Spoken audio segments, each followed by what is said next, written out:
The armored SUV's engine was still running when they appeared, two identical figures in bright yellow school uniforms, hands clasped together like they were afraid to let go.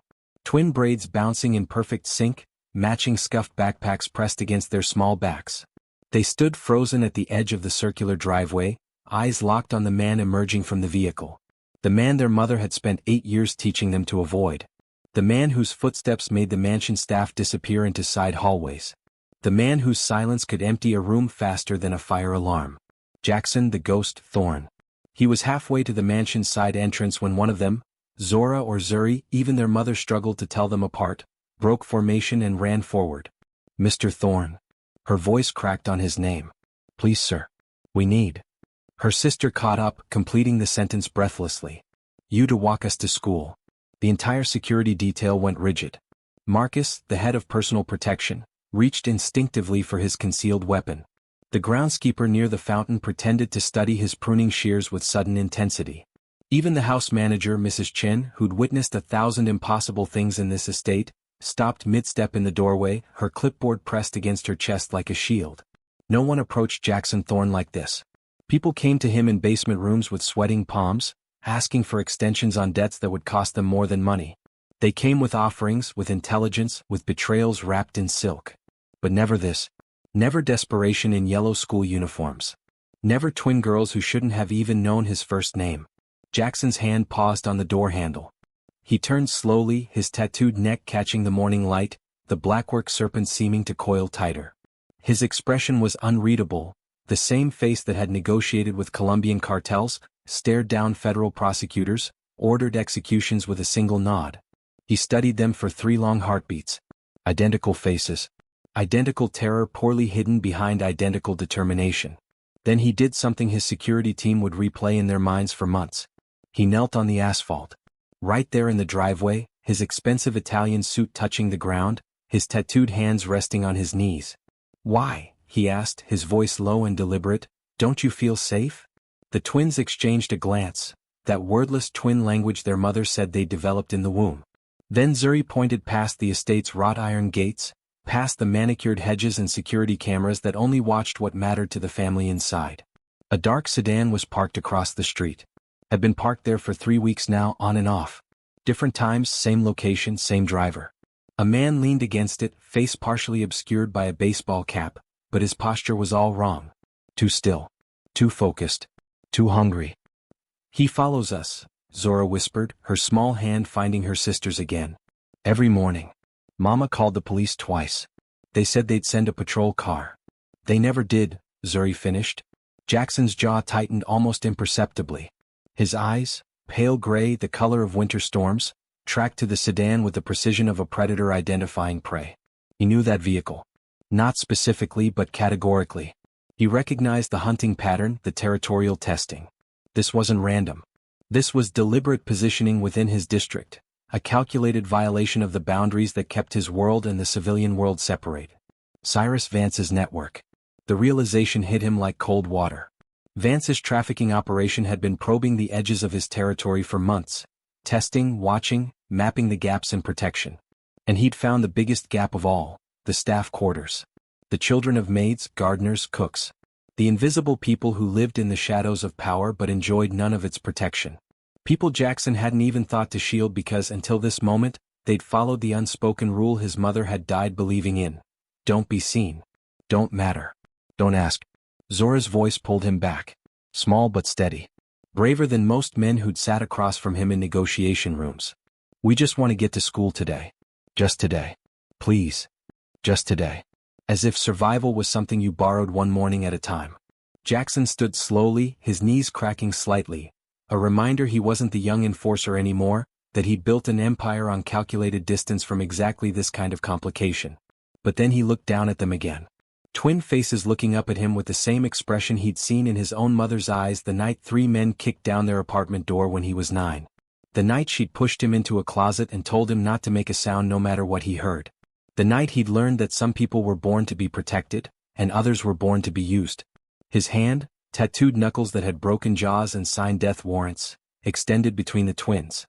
Take my hands, he said quietly. Both of you. Marcus stepped forward, instinct overriding protocol.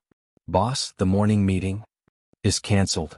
Jackson's voice carried the weight of absolute authority. "Clear my schedule until I drop them at their school gate." Zora and Zuri looked at each other one more time. Then, simultaneously, their small hands slipped into his. The man across the street straightened, his predatory stillness fracturing for just a moment. His eyes met Jackson's across the distance, a silent confrontation that both men understood perfectly. "You just crossed a line," that stare said. "Those children are under my protection now." And as Jaxson Thorne, the man who'd never lost a territorial war, who'd built his empire on fear and precision, walked two small girls in yellow uniforms past his security detail, past his waiting empire, past every rule he'd ever followed, he felt something he hadn't felt in 23 years. The ghost of his mother's hand in his, pulling him towards safety that never came. This time he would be the safety that arrived. This time, someone would answer when invisible children whispered for help. The staff quarters sat behind the mansion like an afterthought, a converted carriage house that had seen better decades, its brick facade crumbling at the corners, its windows perpetually fogged from inadequate ventilation. Nola Vane had lived there for 8 years, raising her daughters in 2 rooms that smelled of industrial bleach and whatever the main house kitchen was discarding that week. The twins learned to walk quietly before they learned their alphabet. Learned to make themselves small before they understood why. Their mother's lessons began the moment they could understand words. Never use the front entrance, never speak unless spoken to, never let your eyes linger on the family's belongings, never ask questions about the men in dark suits who came and went at odd hours, never wonder about the sounds that sometimes echoed from the basement on Friday nights. "We are furniture," Nola would tell them while braiding their hair in the dim light of their shared bedroom. "We dust, we clean, we serve, but we do not exist beyond our function. The moment you exist to them is the moment you become a problem. And problems disappear in this house." The Shadow Protocol, she called it. A survival manual written in whispered instructions and demonstrated through her own careful invisibility. When Mrs. Thorne walked through a room, Nola's eyes found the floor. When Mr. Thorne's business associates gathered in the study, she moved through with drink trays like she was part of the furniture itself, seen but not remembered, present but not acknowledged. The twins watched and learned. They learned to slip through the kitchen before dawn to walk to school, careful not to disturb the overnight security rotation. Learned to keep their yellow uniforms spotless because stains meant attention, and attention meant questions about where they lived, who their mother worked for, what they'd seen. Learned that their homework happened in the laundry room while their mother folded sheets, their whispered math problems mixing with the industrial dryer's hum. Other staff children understood the same rules. Marco, the driver's son, never played in the main gardens. The groundskeeper's daughter knew which hallways were forbidden during business hours. They were a community of ghosts, raising ghost children, teaching them to haunt the edges of wealth without ever truly touching it. But the protocol had a fatal flaw that Nola discovered too late. It only worked if the people with power chose to follow it too. If they chose to respect the invisible boundaries that kept predators from the shadows where invisible children lived. The man in the dark sedan hadn't chosen to follow any rules at all. He'd been watching for 3 weeks, cataloging patterns, identifying which children had protection and which had only the illusion of it. He'd learned what Nola feared most, that invisibility was only armor until someone decided to look directly at you. Until someone saw not furniture but inventory. The morning Nola's cough turned bloody, the morning she couldn't walk her daughters to school, was the morning the protocol shattered completely. It started with a feeling, that primitive instinct that lives in the spine before the brain can name it. Zora felt it first 3 weeks ago walking home from the corner store with a carton of milk. The weight of eyes on her back, heavy and deliberate. She turned quickly, scanning the street, and saw it. A dark sedan with tinted windows, engine idling, parked where no one ever parked because the fire hydrant made it illegal. She told Zuri that night, whispering across the narrow gap between their beds. Her sister had felt it too, different day, same location. Same vehicle. Same sense of being measured, evaluated, selected. They told their mother over breakfast, their voices small and uncertain because naming fear gave it shape, made it real. Nola's hand had stopped mid-pour, coffee spilling slightly over the rim of her chipped mug. She'd seen that look before, the predatory patience of men who understood that certain children were born without guardians who mattered. The first time Nola called the precinct, the desk sergeant took her information with the enthusiasm of someone filing paperwork destined for a shredder. "A parked car, ma'am? Is he threatening you directly? Following you home? Any physical contact?" "He's watching my daughters," Nola had said, her voice tight. "Every morning. Same time. Same." We'll send a patrol car when one's available. Neighborhood watch might be a better resource for community concerns. The line went dead before she could explain that their neighborhood didn't have a watch, that staff quarters existed in a jurisdictional gray zone where the mansion's private security ended and public protection never quite began. The second call came a week later, after Zuri had nightmares about hands reaching through her bedroom window. A different officer, same script. Has he approached them? Spoken to them? Without a direct threat, our hands are tied. Maybe the school can arrange a buddy system. What Nola couldn't explain, what the officer's tone suggested he wouldn't care about anyway, was that direct threats were for people who mattered enough to report missing.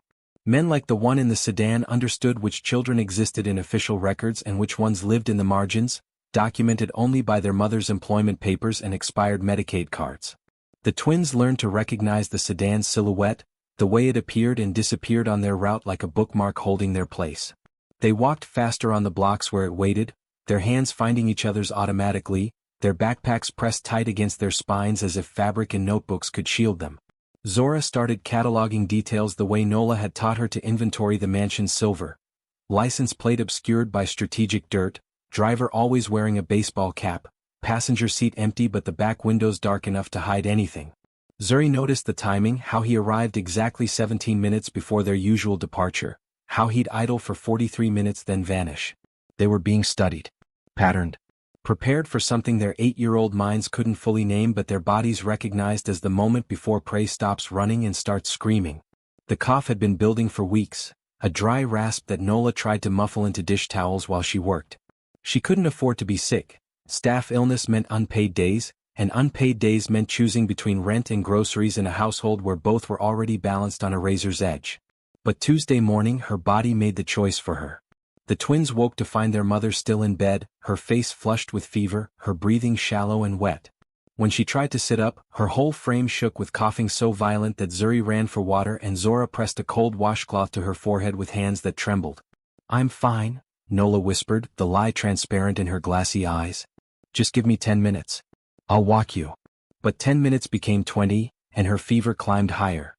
The twins dressed themselves in silence, their usual morning routine feeling wrong without their mother's steady presence, without her final inspection of their uniforms and the kiss she pressed to each of their foreheads before opening the door.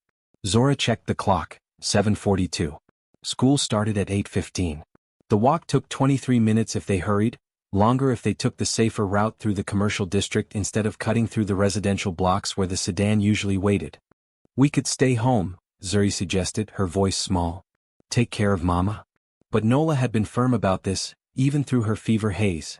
Missing school meant questions meant attention from administrators who might discover where they lived, who their mother worked for, what kind of household existed behind the mansion's marble facade. Attendance was armor. Normalcy was camouflage. "We go," Zora said, trying to sound like their mother. "Fast route. Together." They stepped out of the staff quarters into morning air that felt too bright, too exposed. The mansion's grounds spread before them like a stage, the circular driveway empty except for the overnight security vehicle and a scattering of early autumn leaves. They'd have to cross the estate, exit through the service gate, walk 4 blocks to reach the relative safety of the crossing guard at Maple and 5th. 4 blocks. 23 minutes. They'd done it 100 times with their mother's hand to hold. Zuri's fingers found Zora's as they approached the gate. The guard nodded absently, barely looking up from his phone as he buzzed them through. The iron bars swung open with a mechanical groan that sounded too loud, too final. And there it was. The dark sedan, parked in its usual spot across the street, engine running, exhaust curling in the cool morning air. But this time something was different. This time the driver's door was open. This time a man stood beside it, his baseball cap low but his face partially visible, his posture no longer passive observation but active intention. He saw them, smiled, took 1 step forward onto the crosswalk. The twins froze, their hands gripping each other so tight their fingers went white. Behind them, the mansion rose like a fortress that had never been built for their protection. Ahead, the street stretched empty, no crossing guard yet, no morning commuters, no witnesses who would remember 2 girls in yellow uniforms. Just them. And him. And the terrible mathematics of children who'd been taught their entire lives that they didn't matter enough to save. The sound of the armored SUV's engine cut through the morning silence like salvation arriving in black steel and bulletproof glass. Jaxson Thorne's vehicle pulled into the circular driveway with the precise timing that governed every aspect of his empire. 7:45, same as every Tuesday, predictable as death and compound interest. The twins didn't think. Thinking meant remembering the protocol, remembering their mother's warnings, remembering that girls like them didn't approach men like him. Thinking meant staying frozen while the man across the street closed the distance between predator and prey. Zora ran first, her backpack bouncing against her spine, her sister's hands still locked in hers so that they moved as one desperate unit across the manicured lawn. They didn't slow down when Marcus stepped forward, hand moving toward his concealed weapon.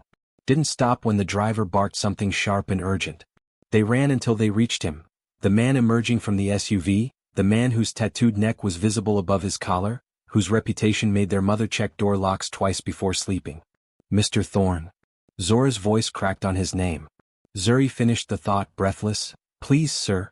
We need you to walk us to school. The world stopped. Or maybe it was just that everyone in it held their breath at once.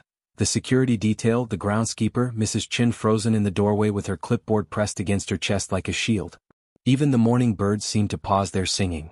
Jaxson Thorne looked at them for 3 heartbeats. His face was unreadable, the same expression that had stared down federal prosecutors and cartel negotiators. Then his eyes tracked past them, past the gate, to the dark sedan and the man who'd taken another step into the street. Something shifted in Thorne's expression, not softening exactly, but sharpening into a different kind of dangerous. The kind that didn't negotiate or threaten. The kind that simply acted.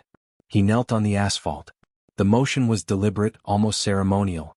His expensive suit touched the ground. His tattooed hands, knuckles scarred from violence the twins couldn't imagine, rested on his knees, open and steady. The blackwork serpent coiled around his neck seemed to watch them with the same intensity as the man wearing it. Why don't you feel safe?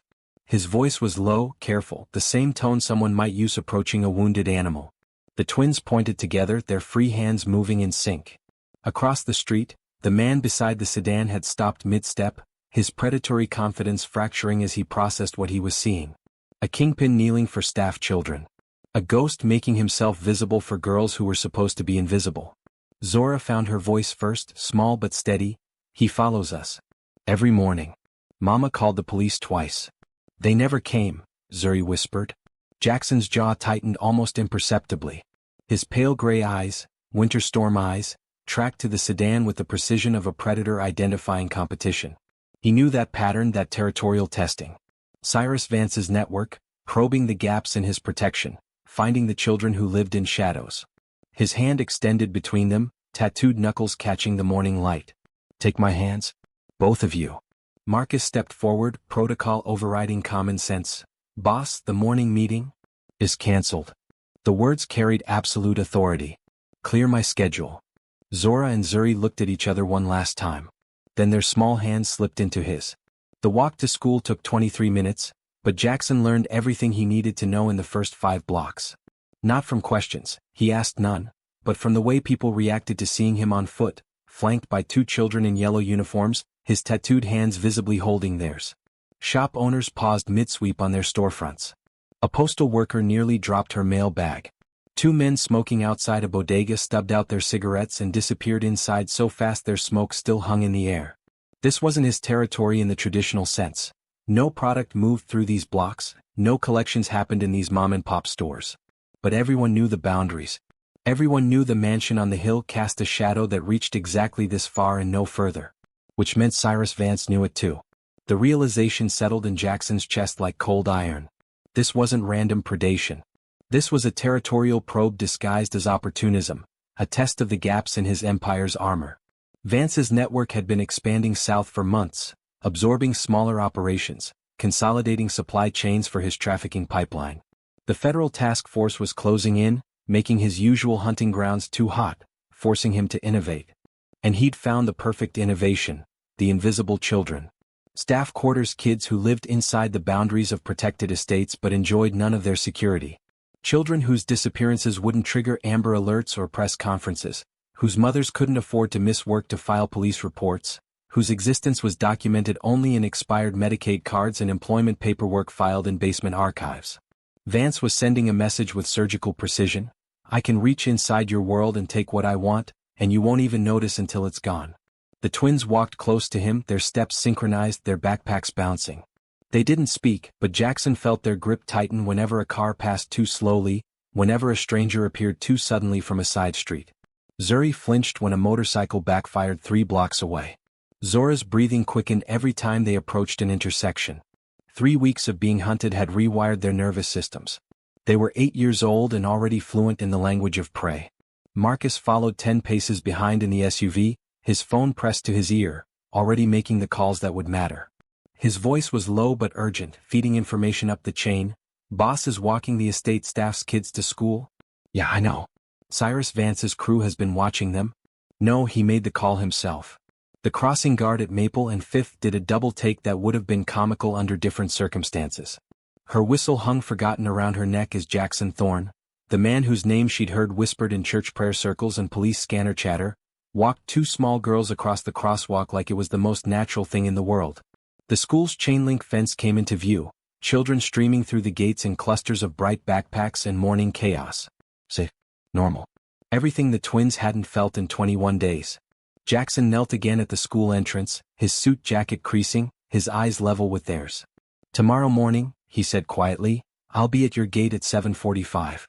Every morning after that until this is finished." Zora's eyes widened. "You don't have to." "Yes," he interrupted, his voice carrying the weight of a promise that men in his position didn't make lightly. "I do." The pattern held for 6 days. 7:45 every morning, Jaxson Thorne emerged from his SUV and extended his hands to 2 girls in yellow uniforms. The dark sedan stopped appearing, but Jaxson knew better than to mistake absence for surrender. Vance was regrouping, recalculating, waiting for the moment when the kingpin's attention inevitably shifted back to the empire that demanded it. That moment came on Monday afternoon. Jaxson was 3 hours into a negotiation with suppliers from Guadalajara when his phone vibrated with Marcus's emergency code. He ignored the first buzz. You didn't interrupt a meeting where one wrong word meant bodies in barrels. But the second buzz came 30 seconds later, then a third, and the man across the table noticed the shift in Jackson's expression, the way his shoulders tensed like a predator scenting blood. The text was 4 words, "They're at the school." Jaxson stood without explanation, without the careful exit rituals that kept international relations stable. He was in the SUV before Marcus finished his sentence, the vehicle screaming through residential streets at speeds that would have brought patrol cars if any officer was stupid enough to pull over Jaxson Thorne mid-emergency. But they were too late to stop it, only late enough to witness what happened instead. The twins emerged from school at 3:17, same as always, hands linked, backpacks bouncing. They made it half a block before the panel van pulled up. Not Vance's sedan but something worse, something designed for cargo, for transporting inventory that screamed. 2 men stepped out, their movements practiced and efficient. One blocked the sidewalk ahead. The other closed in from behind, his hand already reaching for Zuri's backpack. That's when Mrs. Chen stepped into the gap. The mansion's house manager, all 5'2" of her, planted herself between the twins and the man with the reaching hand. She said nothing, just stood there with her clipboard still clutched to her chest like she was reviewing inventory instead of blocking a kidnapping. Then Marco the driver appeared beside her, his bulk filling the sidewalk. The groundskeeper materialized on the other side, pruning shears still in his hand. The bodega owner from 2 blocks over left his register unattended, crossing the street with his phone already recording. The postal worker. The crossing guard. Parents waiting for their own children who'd watched Jaxson Thorne walk 2 staff kids to school for 6 straight days and understood what that meant. They formed a wall. Not organized, not coordinated, just a spontaneous human barrier of people who'd spent their lives being invisible suddenly deciding to be seen. The man with the reaching hand hesitated. His partner by the van door looked back toward the vehicle, calculating odds, counting witnesses, weighing the risk of executing a snatch in front of 20 phones now recording from different angles. "Those are Mr. Thorne's girls," Mrs. Chen said quietly, her voice carrying the weight of absolute certainty. "You don't want this problem." It wasn't a threat. It was a statement of fact delivered by a woman who'd folded the sheets of men who'd made threats and never went home. The SUV arrived 30 seconds later, Marcus already on the phone coordinating responses, but Jaxson stood frozen in the back seat, watching through tinted glass as the human wall held firm until Vance's men retreated to their van and disappeared into traffic. The twins stood at the center of it all, surrounded by protection they'd never asked for from people who'd been taught the same shadow protocol, who'd learned the same lessons about invisibility and survival. who'd apparently decided that some rules were worth breaking. The envelope arrived at the mansion's service entrance at 2 in the morning, dropped by a courier who vanished before the overnight security could pull footage. Plain Manila, no return address, Jackson's name written in block letters that suggested deliberate anonymity. Marcus brought it to him in the study where Jaxson had been working through shipping manifests and offshore account transfers. The mundane architecture of an empire that suddenly felt trivial compared to the weight of the envelope in his hands. Inside were 6 photographs. 4 showed children he didn't recognize: a boy in a soccer uniform frozen mid-kick, a girl with glasses reading on a stoop, twin brothers sharing headphones on a bus, a toddler in a sandbox. Candid shots taken from distance, their subjects unaware they were being catalogued. Each photo had a white label in the corner with a name, age, and address. Each address fell within a 3-block radius of the Thorne estate's staff quarters. The last 2 photographs showed Zora and Zuri. One captured them leaving school, hands linked, backpacks bright against the afternoon sun. The other showed them sleeping in their shared bedroom, taken through a window that should have been inaccessible, their faces peaceful in the blue glow of their nightlight. Red ink targets had been drawn over their hearts. Precise circles like a sniper's scope finding center mass. On the back of each twin's photo, a message in the same block letters: 4 for 2. Return what's mine or lose what's yours. Jackson's hands didn't shake. They'd stopped shaking 20 years ago when shaking meant showing weakness that got you killed, but something in his chest contracted like a fist closing around his lungs. The surveillance photo of the twins sleeping meant Vance's people had been inside the staff quarters, had stood over 2 children while they dreamed, had been close enough to touch them or worse. Marcus was already on his phone, voice clipped and urgent. I need locations on 4 missing children, residential zone 3, reported in the last 48 hours. Yes, I'll hold. But Jaxson knew they wouldn't find police reports. These were staff children, invisible children, kids whose parents worked double shifts and trusted the neighborhood to watch them, whose absences might not be noticed for days. A boy whose mother thought he was at soccer practice. A girl whose grandmother assumed she was at the library. Brothers whose father was working overnight security at a warehouse across town.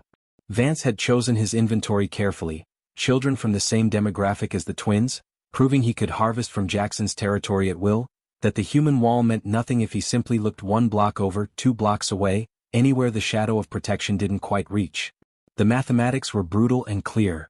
Give up the twins, accept that some children were tradable commodities, acknowledge that Vance could dictate terms within Jackson's own boundaries. Or refuse and watch 4 other children disappear into a trafficking network that moved them across state lines within hours, that broke them down and rebuilt them as products for markets that existed in the dark corners of the internet. Jaxson stared at the photos spread across his desk. 6 faces that represented a choice between the empire he'd built and the man he'd stopped being when his mother's screams went unanswered. His phone buzzed. A text from an unknown number: "Tick-tock, ghost. They're already in transit." Marcus laid out the tactical options with the efficiency of a man who'd orchestrated 3 dozen extractions across 2 continents. Lock down the estate, triple security on the twins, move them to the safe house in Vermont where Vance's network couldn't reach. Fortify, protect the assets in hand, let the 4 missing children become a law enforcement problem. It was the smart play. The play that kept the empire running, that didn't expose vulnerabilities, that treated this like what it was: a business negotiation with human collateral. Jaxson listened for 30 seconds, then swept the tactical maps off his desk with one arm. "Call everyone," he said quietly. "Every captain, every lieutenant, every soldier on payroll from here to Baltimore.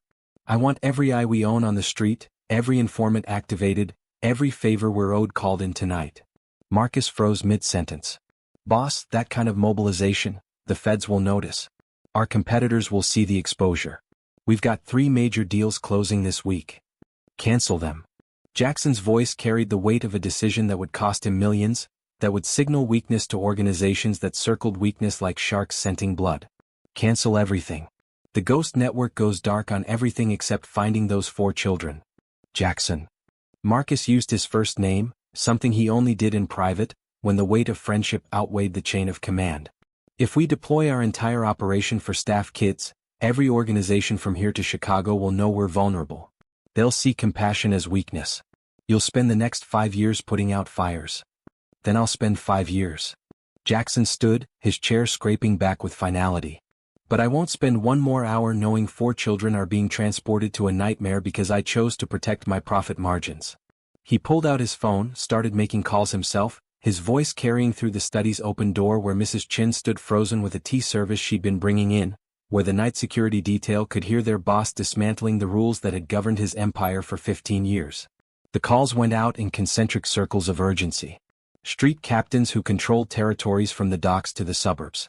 Warehouse managers who moved shipments through ports that customs didn't inspect too carefully. Club owners whose security cameras captured faces the law would pay premium rates to identify. Accountants who tracked money through laundries so complex the IRS couldn't follow the soap. Every asset, every connection, every piece of the machine Jaxson had built on the principle of calculated distance from civilian casualties, all of it pivoted on a single axis. Find the children Cyrus Vance had taken before they crossed state lines into a system designed to make people disappear. By 4 a.m, the Ghost Network had identified 3 locations where Vance's pipeline processed new inventory. A motel outside Newark where children were held during breaking-in periods. A storage facility in Philadelphia used for short-term staging. A warehouse on the Baltimore waterfront where the real horror happened, where children were photographed, cataloged, and prepared for auction to buyers whose darkest fantasies required the freshest merchandise. Traffic camera footage showed a panel van matching Vance's vehicle entering the Baltimore warehouse district at 11:40 the previous night. No footage showed it leaving. Jaxson studied the satellite images Marcus spread across the desk. A converted fish processing plant, isolated on an industrial pier, 3 access points, estimated security of 8 to 12 armed personnel. The smart play was still negotiation. Call Vance, arrange a trade, minimize casualties and exposure. Jaxson holstered a weapon he hadn't carried personally in 7 years. How many men can we have on site in 2 hours? Marcus met his eyes, seeing something there he hadn't seen since the early days, when the ghost was still being forged in violence instead of boardrooms. Enough, he said simply. The warehouse breach took 11 minutes from first entry to final extraction. Jaxson had expected resistance, a firefight that would draw federal attention and cost him years of carefully maintained distance from direct violence. What he found instead was Vance's skeleton crew, 3 guards who dropped their weapons the moment 20 armed men materialized from the shadows, who understood that whatever Vance was paying them wasn't worth dying on a Baltimore pier at dawn. The children were in a converted cold storage room, still wearing the clothes they'd been taken in, their eyes wide and terrified but alive. The boy in the soccer uniform. The girl with glasses. The twin brothers. A toddler who couldn't have been more than 3, clutching a stuffed rabbit that had seen better years. 4 faces from photographs that had been burning holes in Jackson's chest for 18 hours. He knelt in front of them, his weapon already holstered, his tattooed hands open and steady. He didn't tell them it was over or that they were safe. Those were adult platitudes that meant nothing to children who just learned the world was more terrible than they'd imagined. "My name is Jaxson," he said quietly.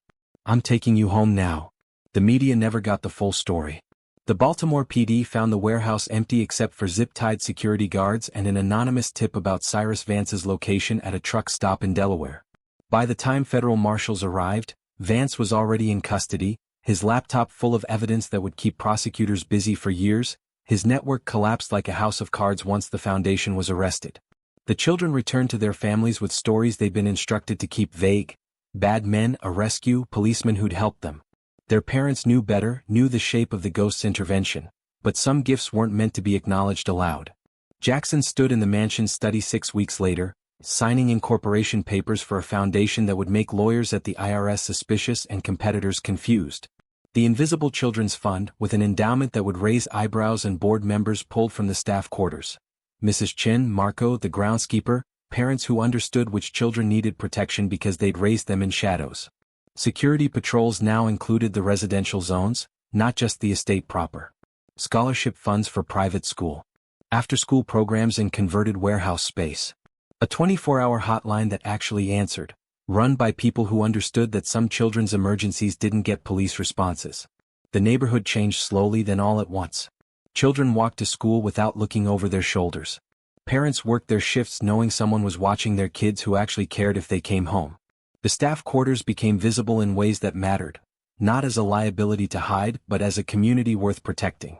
Zora and Zuri still wore their yellow uniforms, still walked hand in hand to school. But now they were joined by other children, a whole stream of bright backpacks and morning chaos, and when they passed the mansion gates, they waved at the security detail who'd learned their names.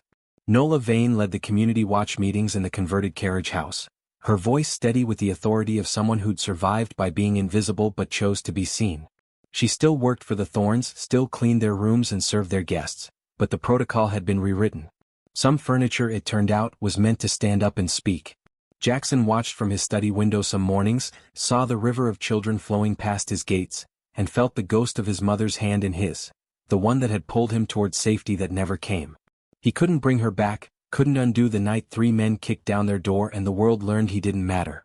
But he could make sure that when children whispered for help in the darkness, someone answered. That was legacy enough.